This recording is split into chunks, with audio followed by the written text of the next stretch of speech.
खासी गिरावट के बाद सोने की बोल्ड वापसी हुई है, और इस वापसी की वजह क्या क्या है? डॉलर, ब्याज दरें और जियो पॉलिटिक्स, या अन्य कोई कारण, या ये सिर्फ रिबाउंड है, या गोल्ड का नया सुपर साइकिल? इस पर बात करेंगे ऑगमेंट गोल्ड की रिसर्च है डॉक्टर रेनिशा चैनानी से। मैं हूं कमल शर्मा। रेनिशा जी, आपका स्वागत है मोलतोल में। Yes, thank you, Kamal ji, for inviting me. जी नमस्कार। रेनिशा जी, गोल्ड की बोल्ड वापसी किन किन कारणों से हुई, या अभी भी इस वापसी पर कोई संदेह है? जबकि आज हम देख रहे हैं कि $5,000 के ऊपर गोल्ड ट्रेड कर रहा है इंटरनेशनल मार्केट में। जिस तरह से हमने गोल्ड में सेल ऑफ आते हुए देखा था 25 से 30% का, एंड देन सिल्वर में 50% तक का फॉल आ चुका था। एंड अभी जो रिकवरी आई है उसके हमने ऑलमोस्ट 50% तो हम जो भी लॉसेस थे वो रिकवर कर चुके हैं। लोअर लेवल से गोल्ड ऑलमोस्ट 15% ऊपर है, सिल्वर ऑलमोस्ट 25% ऊपर है। तो ये बताता है कि जो ये रैली थी उसमें काफी एक ओवर एक्सटेंडेड रैली हो चुकी थी, एग्जॉस्शन फेज आ चुका था, ओवर बॉट कंडीशंस थी, ओवर क्राउडेड थी। इस वजह से हमने ये सेल ऑफ आते हुए देखा था, एंड देन मार्जिन कॉल का प्रेशर था। जो फंडामेंटल्स है वो चेंज नहीं हुए हैं, एक हफ्ते में कुछ भी चेंज नहीं हुआ है। जो पहले टेंशन थे जियो पॉलिटिकली या पॉलिटिकली, वो अभी भी बने हुए हैं। जियो पॉलिटिकल टेंशन में जैसे यूएस ईरान का है, रशिया यूक्रेन का टेंशन है, या जो भी जियो पॉलिटिकल टेंशन वर्ल्ड वाइड चल रहे हैं वो अभी भी सब कंटिन्यू है। किसी में भी हमने अभी भी सीज फायर आते हुए नहीं देखा। तो I think safe haven demand अभी भी काफी बरकरार है। एंड इनफैक्ट ये जो सेल ऑफ आया है इसके बाद काफी बार्गेन हंटिंग भी हुई है। जो फोमो फियर था, जो लोग काफी टाइम से इन्वेस्ट करना चाहते थे, वेट कर रहे थे डिप्स का, तो ये डिप्स मिलने पर हमने फिजिकल बाइंग बहुत ही स्ट्रांग देखी है मार्केट में। गोल्ड एंड सिल्वर में लोग जा जाकर बार्स एंड कॉइन्स खरीद रहे हैं, क्योंकि सबको पता है कि ओवरऑल ये एक बुलिश रन चालू है गोल्ड एंड सिल्वर में। जी। और रेनिशा जी, क्या डॉलर की कमजोरी गोल्ड की सबसे बड़ी ताकत बन रही है इस समय?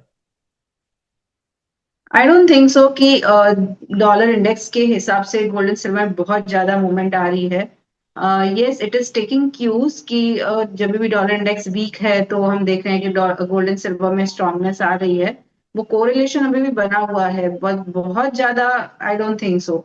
बिकॉज जो बाइंग आ रही है it is all of technical levels, जो है वो वन बाय वन जैसे क्रॉस होती जा रही है उस वजह से बाइंग आ रही है। काफी रिटेल इन्वेस्टर्स जैसे मैंने बताया वो डिप्स पे बाय कर रहे हैं।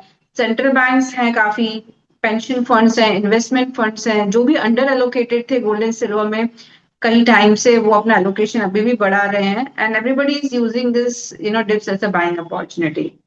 जी, आपने सेंट्रल बैंक्स की बात कही, तो रेनिशा जी, ऑलरेडी सभी सेंट्रल बैंकों ने एक बड़ी खरीद कर रखी गोल्ड की।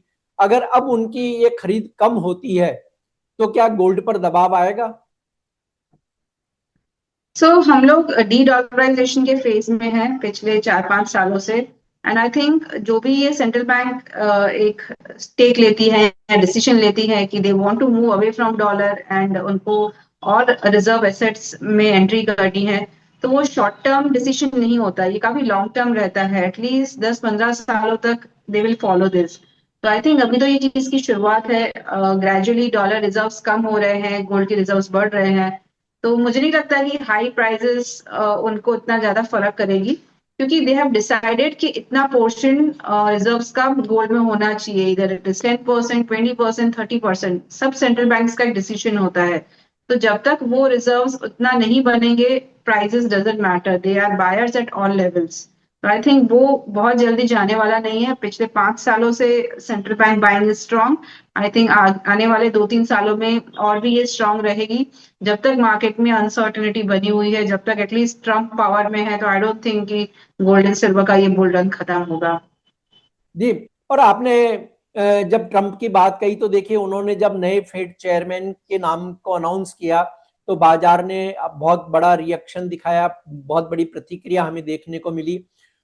लेकिन हालांकि अभी भी सच है कि नए फेड चेयरमैन को आते आते 4-5 महीने और लग सकते हैं। तो अब आपको क्या उम्मीद है? क्या बाजार ने इस चीज को पचा लिया, क्योंकि नए फेड चेयरमैन के बारे में माना जाता है कि वो क्रिप्टो के पैरोकार हैं।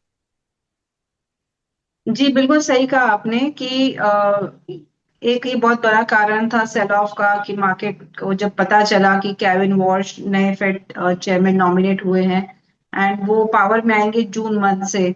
तब तक पॉवेल साहब हैं पावर में, तो जब तक पॉवेल है तब तक आई थिंक इसी तरह का मॉनेटरी स्टांस रहेगा कि इंटरेस्ट रेट कट हो सकते हैं, जो 2 बार एक्सपेक्टेड है इस साल। और आने वाले जो नए फेड चेयरमैन है वो भी बहुत ज्यादा इंटरेस्ट रेट शायद नहीं काटेंगे, इसकी वजह से भी सेल ऑफ आया है एंड मार्केट ने ये चीज डाइजेस्ट कर ली है। अगर अभी ज्यादा इंटरेस्ट रेट्स कट आते हैं तो in fact that would be positive for gold and silver.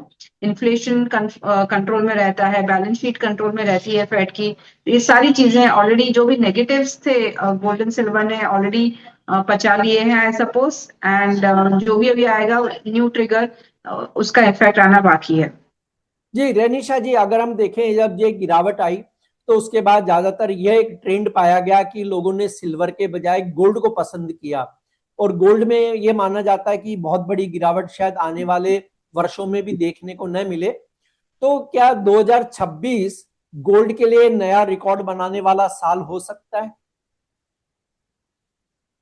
ये सब बिल्कुल ठीक कर रहे हैं कि हम बाइंग जो देख रहे हैं गोल्ड में ज्यादा देख रहे हैं बिकॉज गोल्ड के फंडामेंटल स्ट्रांग है। सबने देखा है कि it is acted as a safe haven asset in all times, uncertainty में, इन्फ्लेशन में, during low interest rate scenario, कुछ भी कंसर्न हो वर्ल्ड में, तो it has very low correlation with equity markets also.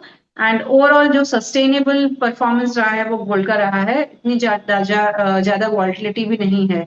तो वो लोगों को अभी धीरे धीरे समझ में आ रहा है एंड उसकी वजह से हम देख रहे हैं कि लगातार प्राइसेस को सपोर्ट मिल रहा है। एंड आई थिंक यस, जो प्रीवियस लेवल है $5,600, जो 1,80,000 का लेवल है, that could be breached this year too. मेरा अभी भी टारगेट इंटैक्ट है कि इस साल हम $6,000 की प्राइजेस आते हुए देख सकते हैं, जो लगभग 2 लाख के आसपास की लेवल रहेगी इंडियन मार्केट्स में। तो that target is still intact and I think अभी भी जो डिप्स मिलते हैं उसमें आपको बाइंग करनी चाहिए गोल्ड। जी, और अभी एमसीएक्स में गोल्ड के लिए आप और सिल्वर के लिए कोई लेवल्स देना चाहेंगी? मुझे लगता है डाउन साइड में 1,40,000 एक काफी स्ट्रॉन्ग सपोर्ट है गोल्ड का। अगर आपको कोई भी डिप्स मिलते हैं 1,50,000 के आसपास तक भी, तो बाइंग करना चाहिए आपको। एंड जो इस साल का ईयर एंड का टारगेट है वो 2 लाख तक मुझे लग रहा है। एंड अगर आप पूरा अमाउंट अभी बाय नहीं करते हैं, एटलीस्ट स्टार्ट इन्वेस्टिंग 50%, स्टैगर्ड वे में बाइंग करें, एसआईपी करें, किसी भी तरह से आप इन्वेस्ट करें। बट आपको अभी ये डिप्स मिलते हैं, use it as a buying opportunity by any means, digital way में करें, फिजिकली करें, जैसे भी करें, but at least put 15 to 20% of your portfolio in gold and silver this year, तो आपके रिटर्न्स अभी भी काफी अच्छे बन सकते हैं। जी, आपका कोई डिस्क्लेमर रेनिशा जी? अब मैंने आपको जो भी जानकारी दी है, जो भी चीजें समझाई है, this is just for your educational purpose. आपको कोई पोजीशंस बनानी तो अपने फाइनेंशियल एडवाइजर से जरूर सलाह लें। Thank you. जी, आपका धन्यवाद, शुक्रिया रेनिशा जी।